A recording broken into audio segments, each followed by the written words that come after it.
శ్రీ వెంకటేశ్వర వ్రతకల్పము 2వ అధ్యాయము. శ్రీ విశ్వామిత్ర ఉవాచ.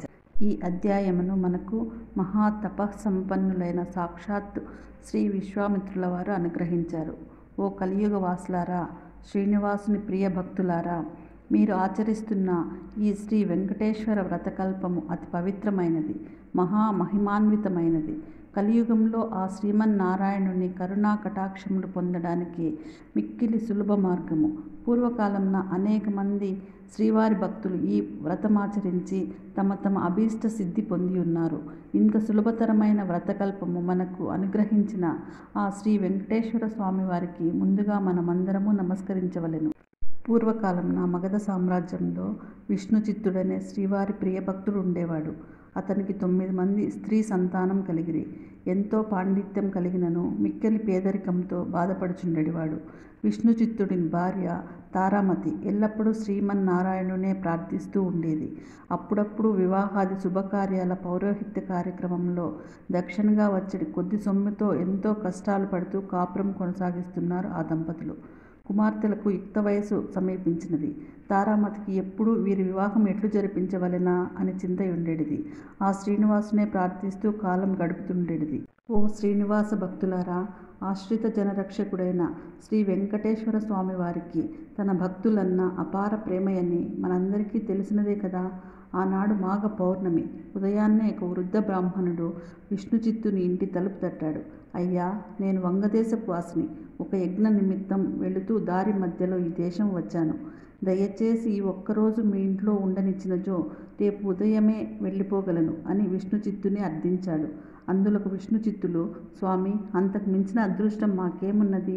అతిథి సాక్షాత్తు శ్రీమన్నారాయణుడితో సమానమని మన పురాణాలు ఘోషిస్తున్నాయి కదా. తమరు ఎటువంటి సంకోచము లేకుండా మా ఇంటిలో తప్పక ఉండవలసింది అని ఆ ముసలి బ్రాహ్మణుని లోపలికి తీసుకువచ్చి సపర్యలు గావించాడు. ఆ రోజు మధ్యాహ్నం భోజనానంతరం ఆ వృద్ధ బ్రాహ్మణుడు తారామతితో ఇలా అన్నాడు. ఏమమ్మా, దిగులుగా ఉన్నావు? ఏమిటి నీ బాధ? ఏమి సంకోచించకుండా చెప్పు అన్నాడు. అప్పుడు తారామతి, స్వామి, తమరు మహా తపస్సంపన్నులు. తేజస్సులో సాక్షాత్తు ఆ వైకుంఠవాసుని మాదిరిగా ఉన్నారు. మీ వద్ద దాచేదేమున్నది? నా మనోవ్యధంతా నా పుత్రికల వివాహం గురించియే అని విన్నవించుకున్నది. అంతటా ఆ విప్రోత్తముడు చిరునవ్వు నవ్వి, తల్లి, నీ బాధ నేను గ్రహించితిని.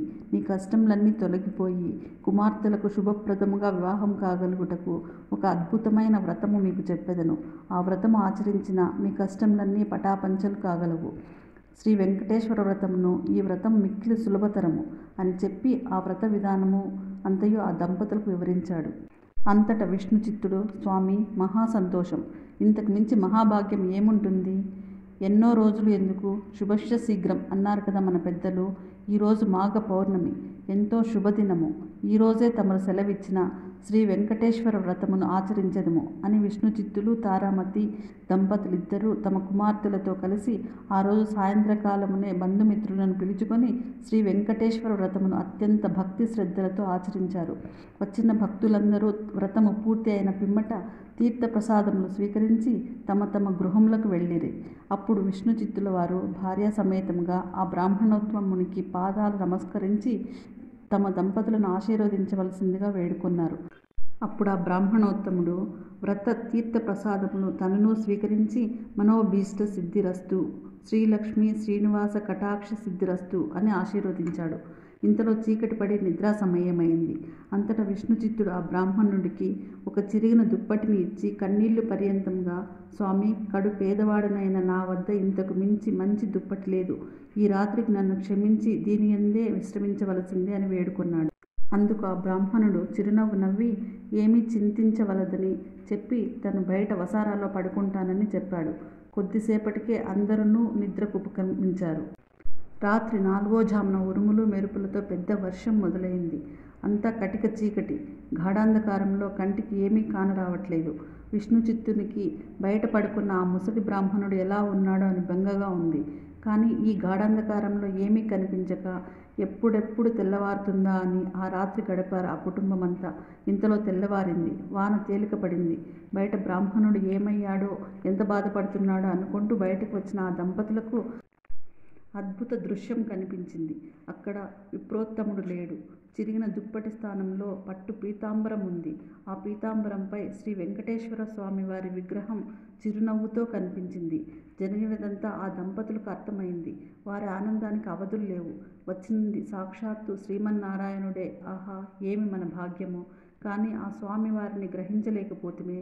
చివరికి చిరిగిన దుప్పటి ఇచ్చినామే అని తలుస్తూ శ్రీ స్వామివారి విగ్రహాన్ని కళ్ళకద్దుకొని ఇంట్లోకి వచ్చారు. ఇల్లంతా స్వర్ణమయంగా కనిపించింది. అంతటా ధనరాశులే. ఆహా, శ్రీ వెంకటేశ్వర స్వామివారి వ్రతకల్ప మహత్యం వలన కదా ఇదంతా జరిగినది అని ఆ స్వామిని అనేక విధాలా స్తుతించారు. చూసారా, సాక్షాత్తు శ్రీ స్వామివారే ఆ భక్తుని ఇంటికి అతిథి రూపంలో వచ్చి వ్రత విధానం చెప్పడమే కాకుండా తీర్థప్రసాదాలు కూడా తానే స్వయంగా స్వీకరించాడు. శ్రీ స్వామివారు అంతటి కరుణామయుడు. ఎవరైతే భక్తి శ్రద్ధలతో ఈ వ్రతమాచరిస్తారో వారింటికి తానే స్వయంగా ఏదో ఒక రూపంలో తప్పక వస్తాడు. మీరందరూ కూడా ఈ వ్రతాన్ని ఆచరించి స్వామి కరుణా కటాక్షాలు పొందండి. శ్రీ లక్ష్మీ శ్రీనివాస కటాక్ష సిద్ధిరస్తు అని విశ్వామిత్రుల వారు సెలవిచ్చారు. గోవింద గోవింద గోవింద. 2వ అధ్యాయం సమాప్తం.